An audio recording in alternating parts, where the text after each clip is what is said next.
Hola, bienvenidos. Comenzaremos en esta oportunidad con el análisis del tomo 9 de la colección Historia Integral Argentina del Centro Editor de América Latina, denominado Etapa Final de una Experiencia. Esta vez con dos artículos, uno de carácter general sobre la experiencia peronista en el poder, una crónica sumaria, y otro artículo de Horacio Giberti llamado Granos, Carnes y Tierra. Y es un material fascinante, ¿eh? Estamos hablando de un fascículo de 1973. O sea, es un documento que es historia en sí mismo. Totalmente. La diagramación es muy de la época, muy sobria, con esas fotos en blanco y negro, ¿viste? Casi granuladas, que le dan un peso particular. Y el asesoramiento general, ojo, estuvo a cargo de una historiadora de primer nivel, Aide Gorostegui de Torres. Claro, no es cualquier cosa. No, para nada. No es solo un artículo, es un proyecto, digamos, monumental que intentaba contar la historia reciente en un momento de muchísima efervescencia política. Totalmente. De hecho, para que nos demos una idea de la dimensión, además de los dos textos que vamos a desmenuzar hoy, el tomo incluye análisis sobre la nacionalización de los ferrocarriles, la política petrolera, la famosa tercera posición, los planes quinquenales. Es un verdadero mapa de una década que definió, gran parte de la Argentina que vino después. Un mapa complejo y, como bien dice el primer artículo, todavía cargado de apasionamiento militante, ¿eh? Desde la primera página. Exacto. Arranquemos por ahí. Ese primer artículo nos ubica de inmediato en el 4 de junio de 1946. El general Farrell le entrega el poder a Juan Domingo Perón, y el texto plantea que el eje de ese nuevo gobierno se puede resumir en su famoso lema. El de una Argentina socialmente justa, económicamente libre y políticamente soberana. Ese mismo.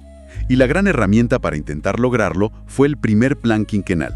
Claro, y si tuviéramos que elegir un símbolo de ese plan, de esa búsqueda de soberanía económica, sin dudas sería la nacionalización.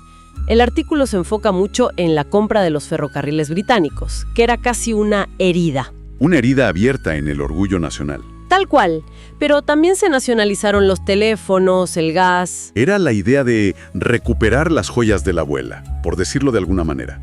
Tomar control de las palancas, digamos, estratégicas de la economía. Y todo esto no se quedó en lo administrativo. Tuvo un momento cúlmine. Un acto de un peso simbólico tremendo, ¿no? Absolutamente. El 9 de julio de 1947 en Tucumán. El mismo lugar. El mismo lugar de la independencia política, ahí se firma el acto de la independencia económica. La cita del documento es potente. Habla de romper los vínculos dominadores del capitalismo foráneo. Para recuperar el gobierno propio de las fuentes económicas nacionales. Ahí está el punto clave. El control de las fuentes económicas nacionales. Y acá es inevitable que el documento nos haga pensar en el presente. O sea, ¿qué significa ese concepto de soberanía económica de 1947 en el mundo globalizado de hoy? Es una pregunta fundamental.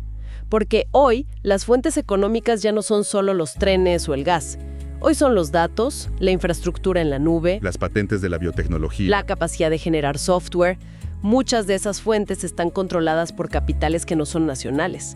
El concepto del 47, tan atado a lo físico, a los fierros, choca de frente con la realidad de una economía mucho más intangible. Claro. La soberanía hoy quizás pasa menos por la propiedad de los activos y más por la capacidad de regularlos, de ponerles condiciones, incluso siendo de capital extranjero. Es un debate totalmente vigente. Sí. Pero volviendo al texto, el plan no era solo económico. En paralelo, hubo una expansión de derechos que fue, revolucionaria para la época. Sin dudas. En septiembre del 47 se sanciona la ley de sufragio femenino, un hito por donde se lo mire.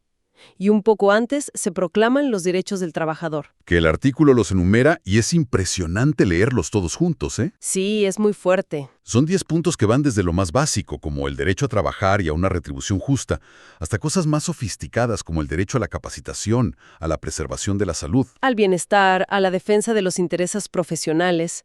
Era un cambio de paradigma total sobre el rol del trabajador en la sociedad. Un cambio que se solidifica al incorporarse a la Constitución del 49, junto a los derechos de la familia y de la ancianidad. Y no quedó en una declaración de principios, eso es lo importante. Se tradujo en medidas concretas que hoy nos parecen normales, pero que en ese momento fueron disruptivas. El salario vital mínimo, el aguinaldo. Las vacaciones pagas, la creación de tribunales de trabajo. Y de nuevo, el texto nos obliga a mirar nuestro presente. ¿Qué tan vigentes están esos derechos proclamados hace más de 70 años frente a la realidad laboral de hoy? Es que esa es la otra cara de la moneda. Uno lee derecho a condiciones dignas de trabajo y piensa automáticamente en la precariedad, en el trabajo informal que afecta a un porcentaje altísimo de la población. Claro. La discusión sobre el poder adquisitivo del salario, si alcanza o no, hace que el concepto de retribución justa esté en el centro del debate. La pregunta que queda flotando es si esos derechos, que fueron concebidos como un atributo natural de cualquier trabajador, se han convertido con el tiempo en una especie de privilegio. En un privilegio para un sector formal y cada vez más reducido de la economía. Exactamente.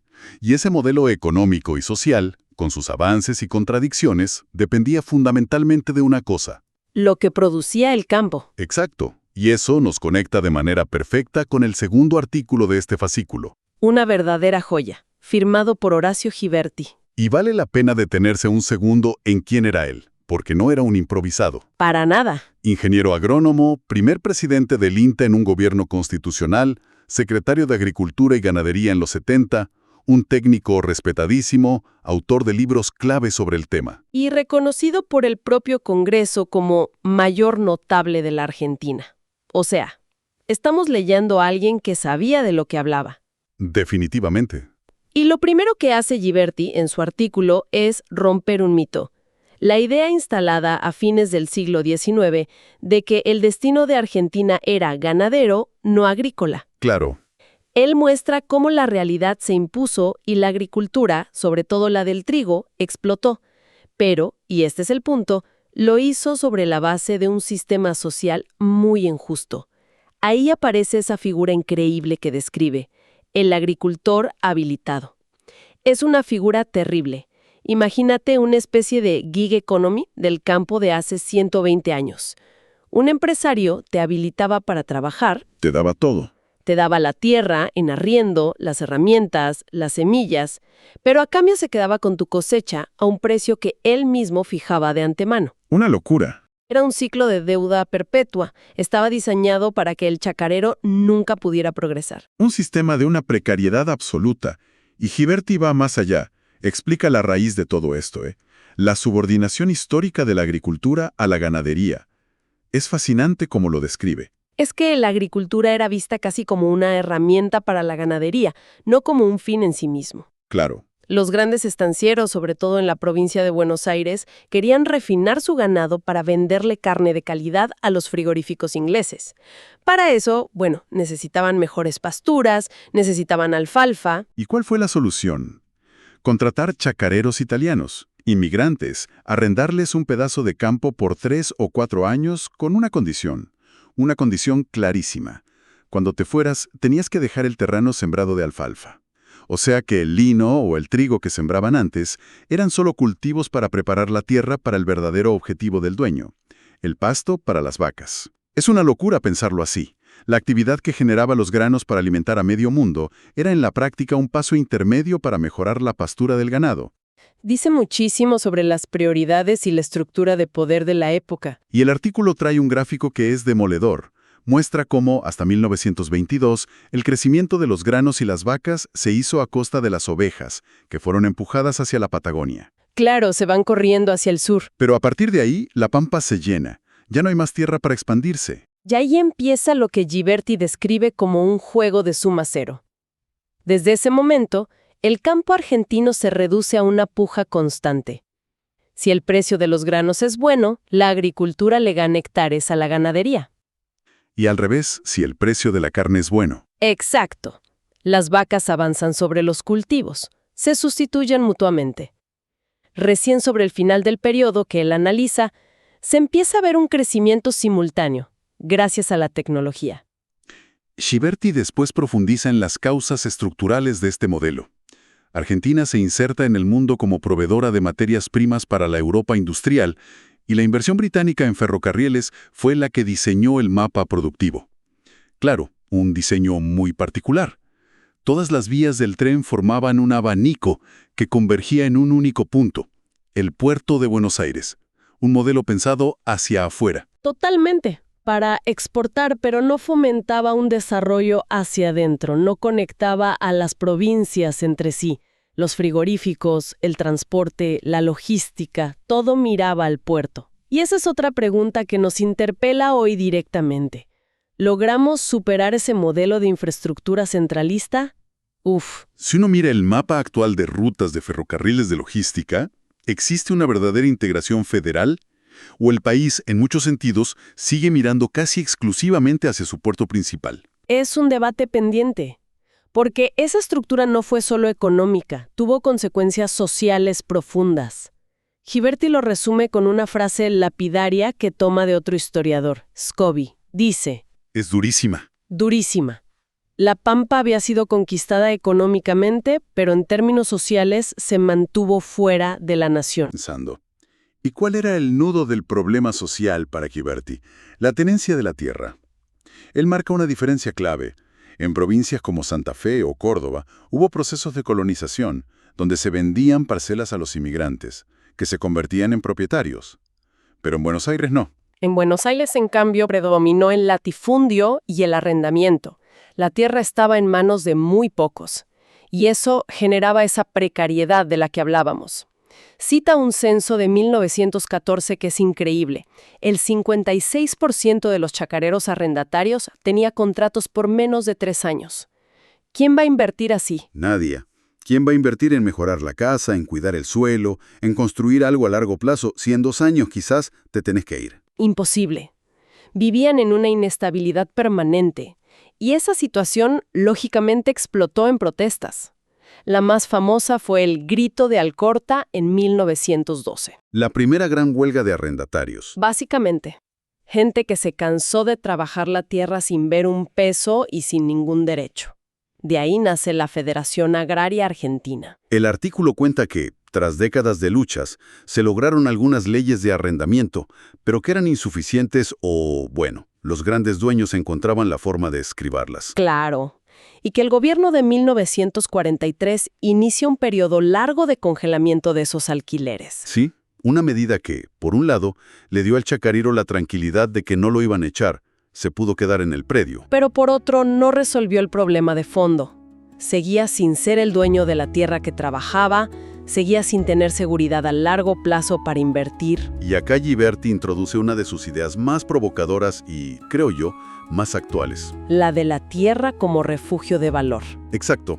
Sostiene que en Argentina históricamente no interesó tanto la productividad de la tierra, sino su propiedad como una forma de capitalización. Es un concepto potentísimo. La tierra es un bien que, a largo plazo, casi siempre aumenta su valor, muchas veces por encima de la inflación. Entonces, para el gran propietario, el negocio no es tanto lo que produce, sino el simple hecho de tenerla. Claro. Su capital está seguro y se valoriza solo, aunque le explote a media máquina o directamente no le explote. Y eso genera lo que él llama un divorcio entre la conveniencia individual del terrateniente y el objetivo nacional de desarrollo. Totalmente. Al dueño le conviene tener la tierra quieta, pero al país le convendría que esa tierra produzca al máximo. Y partiendo de ese diagnóstico, Ghiberti plantea una solución que en su momento fue muy debatida. Y que hoy sigue generando discusiones. Aplicar un impuesto a la renta potencial de la tierra. ¿Cómo funcionaría eso exactamente? La idea es no cobrar un impuesto sobre lo que la tierra produce, sino sobre lo que podría producir según su aptitud. Un impuesto fijo basado en la calidad del suelo. Ah, claro. De esa manera, se penaliza al que tiene la tierra improductiva, porque tiene que pagar igual. Y se premia al productor eficiente porque su mayor ganancia no es alcanzada por ese impuesto. Es una idea que busca alinear el interés privado con el interés público. Una idea que por supuesto toca el núcleo del poder económico del país. Y toda esta estructura agraria, según Ghiberti, terminó creando 2 Argentinas. 2 estratos sociales que él define con una metáfora familiar muy fuerte. Los hijos y los centenados. Los hijos eran los ganaderos, los dueños de la tierra, poderosos, con influencia política en la sociedad rural, parte de las decisiones nacionales. El análisis de Ghiberti, escrito en el 73, cierra con una reflexión que, medio siglo después, conserva una vigencia asombrosa. sostiene que el gran desafío argentino es superar el país de las vacas y del trigo. Ese país que es producto casi de las fuerzas de la naturaleza y de la fertilidad de la pampa, para transformarlo en una nación verdaderamente integrada. con un sector agropecuario donde el factor fundamental no sea solo la naturaleza, sino la voluntad humana, la planificación y la tecnología.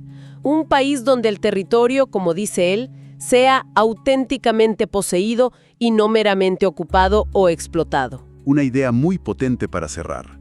Y la pregunta final que nos deja este análisis, y que quizás es la más importante, es si como sociedad, en todos estos años, hemos logrado hacer coincidir esos objetivos nacionales con las conveniencias individuales de los grandes productores. O si ese divorcio histórico del que hablaba Giberti de alguna manera aún persiste.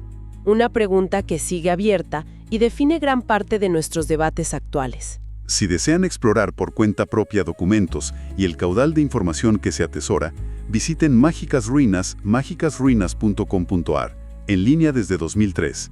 También búsquenos en Facebook, donde diariamente publicamos crónicas del siglo pasado. Suscríbanse y activen las notificaciones. Seguiremos explorando juntos otros archivos.